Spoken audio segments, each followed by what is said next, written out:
ಭೀಮಾ ತೀರದ rowdy sheeter Tulsiram ಹರಿಜನ್ಗೆ big shock ಎದುರಾಗಿದೆ. ವಿಜಯಪುರ ಜಿಲ್ಲಾಡಳಿತವು ತುಳಸಿರಾಮ್ ಹರಿಜನ್ನನ್ನು ಗೂಂಡಾ ಕಾಯ್ದೆಯಡಿ ಬಂಧಿಸಿ ಚಾಮರಾಜನಗರ ಜಿಲ್ಲಾ ಕಾರಾಗೃಹಕ್ಕೆ ಸ್ಥಳಾಂತರಿಸಲು ಆದೇಶಿಸಿದೆ. ವಿಜಯಪುರ ಜಿಲ್ಲಾಧಿಕಾರಿ ಡಾಕ್ಟರ್ ಆನಂದ್ ಕೆ ಅವರು ಈ ಆದೇಶ ಹೊರಡಿಸಿದ್ದಾರೆ.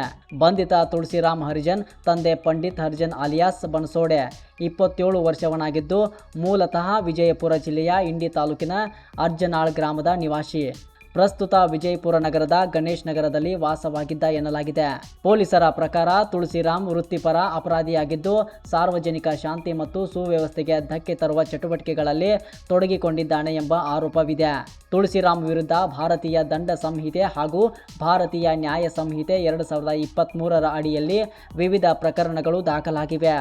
ಅಲ್ಲದೆ ಕರ್ನಾಟಕದ ಅಪಾಯಕಾರಿ ಚಟುವಟಿಕೆಗಳ ತಡೆ ಕಾಯ್ದೆ 1985 ಅಂದರೆ ಗೂಂಡಾ ಕಾಯ್ದೆಯಡಿ ಬಂಧನ ಕ್ರಮ ಕೈಗೊಳ್ಳಲಾಗಿದೆ.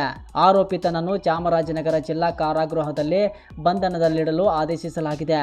ಭೀಮಾ ತೀರದ ಹಂತಕ ಬಾಗಪ್ಪ ಹರಿಜನ್ ಶಿಷ್ಯ ಎಂದು ಗುರುತಿಸಿಕೊಂಡಿದ್ದ ತುಳಸಿರಾಮ್ ಹರಿಜನ್ ರವಿ ಮೇಲಿನಕೆರೆ ಮತ್ತು ಸುಶೀಲ್ ಕಾಳೆ ಹತ್ಯೆ ಪ್ರಕರಣಗಳಲ್ಲಿ ಪ್ರಮುಖ ಆರೋಪಿಯಾಗಿ ಹೆಸರು ಕೇಳಿಬಂದಿದೆ. ವಿಜಯಪುರ ಜಿಲ್ಲೆಯಲ್ಲಿ ಮತ್ತೆ ಸಕ್ರಿಯನಾಗಿದ್ದ ತುಳಸಿರಾಮ್ ಸಾಮಾಜಿಕ ಜಾಲತಾಣಗಳಲ್ಲಿ ತನ್ನ ಪ್ರಭಾವ ತೋರಿಸುವ ವಿಡಿಯೋಗಳನ್ನು ಹಂಚಿಕೊಂಡಿದ್ದ ಎನ್ನಲಾಗಿದೆ.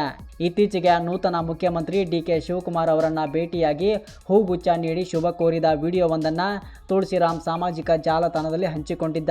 ಬಾಗಪ್ಪ ಹತ್ಯೆಗೆ ಸುಶೀಲ್ ಕಾಳೆ ಸಹಾಯ ಮಾಡಿದ್ದಾನೆ ಎಂದು ಆರೋಪಿಸಿ ಜೈಲಿನಲ್ಲಿದ್ದಾಗಲೇ ಆತನ ಹತ್ಯೆಗೆ ತುಳಸಿರಾಮ್ ಸ್ಕೆಚ್ ರೂಪಿಸಿದ್ದ ಎನ್ನಲಾಗಿದೆ. ಬಳಿಕ ಜಾಮೀನಿನ ಮೇಲೆ ಹೊರಬಂದಿದ್ದ ತುಳಸಿರಾಮ್ ಹರಿಜನ್ ಮತ್ತೆ ಗ್ಯಾಂಗ್ ಕಟ್ಟಿಕೊಂಡು ವಿಜಯಪುರ ಜಿಲ್ಲೆಯಲ್ಲಿ ತನ್ನ ಪ್ರಭಾವ ಹೆಚ್ಚಿಸಲು ಯತ್ನಿಸಿದ ಎನ್ನಲಾಗಿದೆ. ತನ್ನನ್ನು ಭೀಮಾ ತೀರದ ಕಿಂಗ್ ಎಂದು ಬಿಂಬಿಸಿಕೊಂಡಿದ್ದ ತುಳಸಿರಾಮ್ಗೆ ಇದೀಗ ಗೂಂಡಾ ಕಾಯ್ದೆಯಡಿ ಬಂಧನ ಬಿಸಿ ತಟ್ಟಿದೆ. ಒಟ್ಟಿನಲ್ಲಿ ರೌಡಿ ಚಟುವಟಿಕೆಗಳಿಗೆ ಕಡಿವಾಣ ಹಾಕುವ ನಿಟ್ಟಿನಲ್ಲಿ ವಿಜಯಪುರ ಜಿಲ್ಲಾಡಳಿತದ ಈ ಕ್ರಮ ಮಹತ್ವ ಪಡೆದುಕೊಂಡಿದೆ. ಆದರೆ ತುಳಸಿರಾಮ್ ವಿರುದ್ಧದ ಆರೋಪಗಳು ನ್ಯಾಯಾಲಯದ ಪ್ರಕ್ರಿಯೆಯಲ್ಲಿ ಸಾಬೀತಾಗಬೇಕಿದೆ.